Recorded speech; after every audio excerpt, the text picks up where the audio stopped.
Welcome to ARW. I'm Harold, and today I'm going to do what you call a feel-good project. It's something I always wanted to do, and I had no reason to do it, and so the product will go unused, but I'll feel a lot better because I've watched people making these super cool knobs for ages, and I haven't had any particular reason to make one. So I got to thinking, you could spend your whole life waiting for a reason to make one. Why not just do it anyway? So that's what we're going to do right here and now. Well, the first thing you got to do when you're going to make your average cool knob is to cut down to the threaded part first. And I think since I've got lots of 1/4 everything, we'll do 1/4, just the heck of it. Bear with me.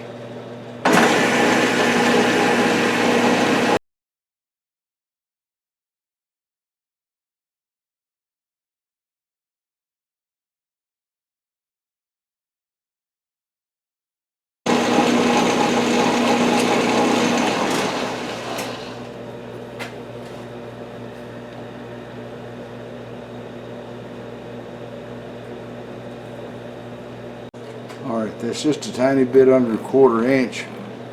And I always, when I'm going to thread something, I cut it about 5,000 smaller so that the thread will work really good. If you try to thread the full size, it's a lot harder to fight. Believe me.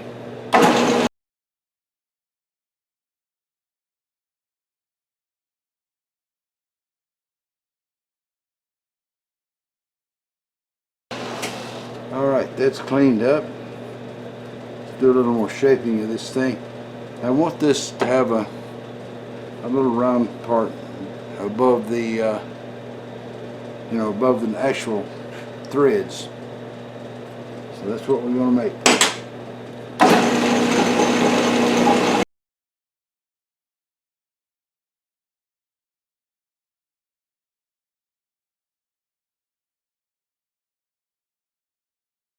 Alright, we'll try a little round nose tool.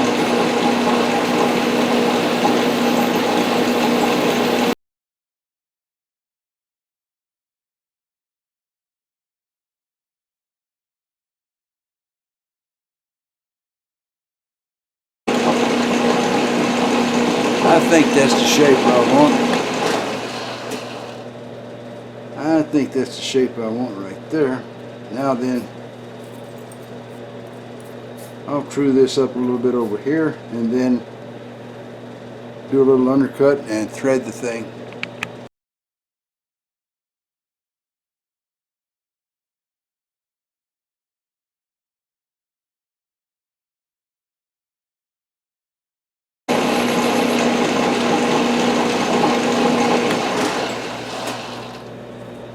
Looks pretty good right there.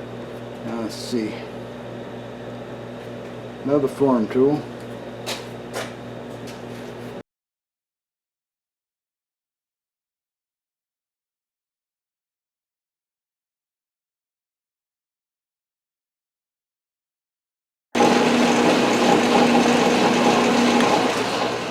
It's nice and round right there now. One of my viewers gave me a bunch of farm tools, and I wasn't smart enough to write his name down, but I sure appreciate the guy's efforts every time I go and pull one of them out of there to make a shape. They're well done, I can tell you that. They cut right and they make shapes that are perfect. Alright, hang loose. Alright, I got the redneck die holder. Put a redneck die in there. Of course, I got it facing the wrong direction. I have to get it back out now. Alright, so we're going to start from this side. It says start from this side. And I think this is for the hex dies, and this end is for the round ones. But this time I got a hex die. And I know you're going to tell me the hexes are for reshaping threads and the round ones are for cutting threads. But I've been doing it this way so long until I'm just going to pretend like it's really supposed to be done this way. You guys can, kind of support that so I don't feel bad. There you go. Alright, now then, this thing's going too fast for threading.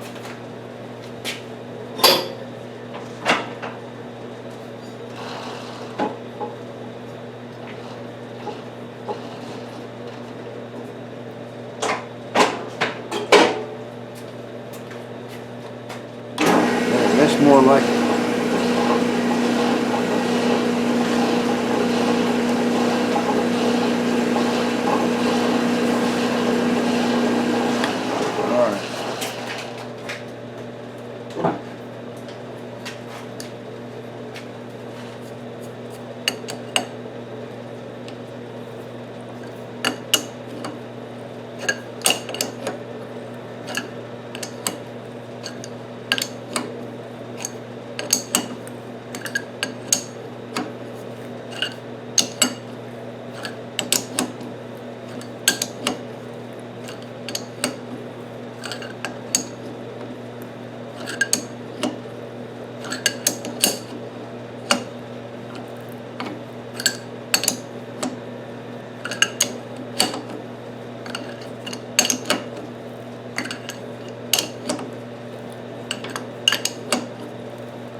Alright, now it's time to unscrew it. Let's see if I can do it.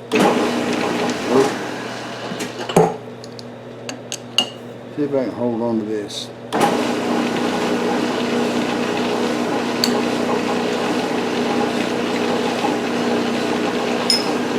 There you go. Now, I'm going to turn the die around so it cuts up onto that thread relief I made.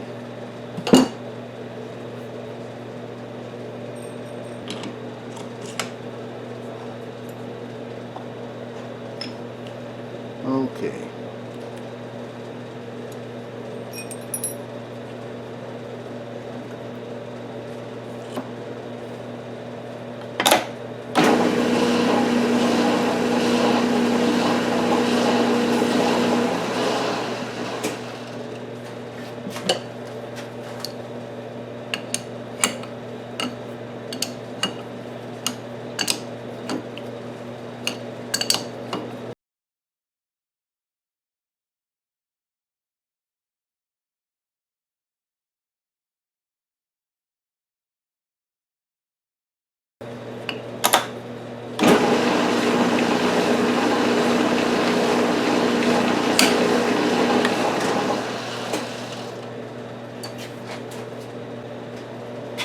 Alright, so let me get set up to use the next form tool, and we'll part this thing off and be done with it.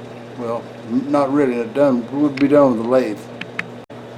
Alright, so we need to part the thing off, and before we do that, I'll shine it up a little bit. Hang on. Let's do the cutoff now and take it to the mill.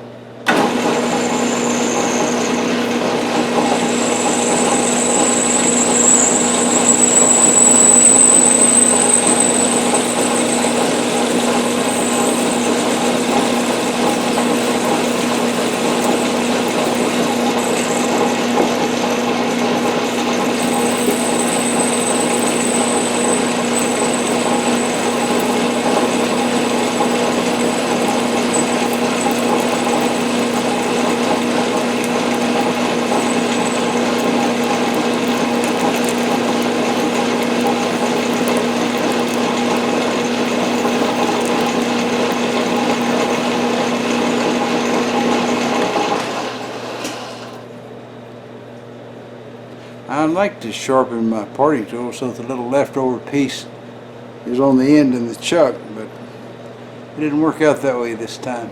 Alright, let me get a collet and we'll go move this thing to the milling machine. Alright, so I'll get this thing zeroed up underneath the chuck there. Of course, we're not going to be able to use the chuck because we're going to have to switch it over to an end mill so that I can do the next bit. So that means you get to take a nap while I change things out and I run that noisy compressor. Alright, I use the bolt hole circle function to do this, so I told her I want 6 holes, but we're going to actually cut off the side. So let's get after it. Oh, just a second. Had the table locked.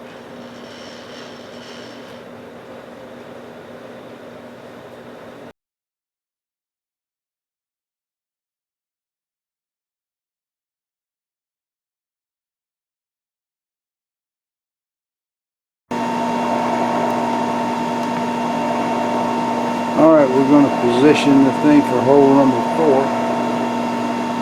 This means we got to go to 0 on both axes.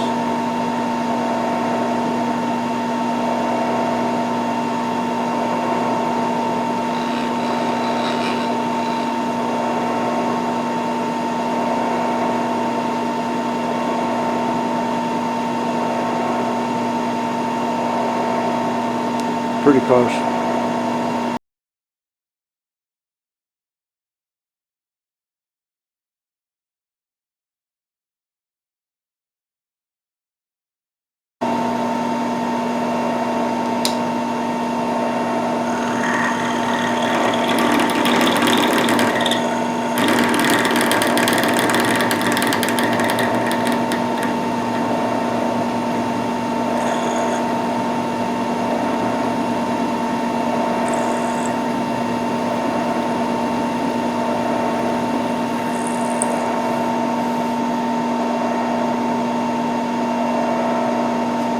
That's that. Alright, so there's your standard cool looking knob, and it's sort of like a lot of other things in this world. It's a solution looking for a problem, because I don't have a place to use it right this minute. But I do feel a lot better now that I made one.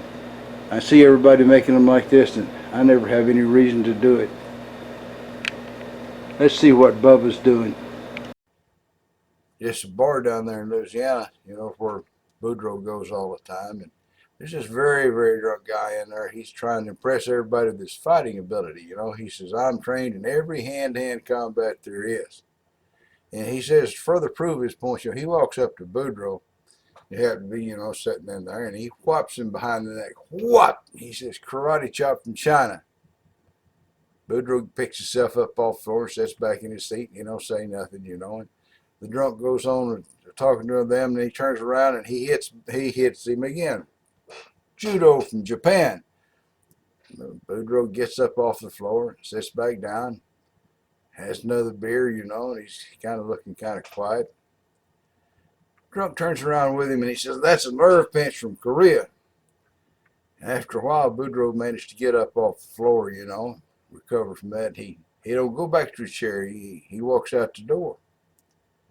About 10 minutes later, he comes back in with a big old board in his hand. He walks up behind that drunk guy and whop! Guy just, you know, flat out on the floor there, you know, stone cold. Boudreaux says, 2x4 from Home Depot.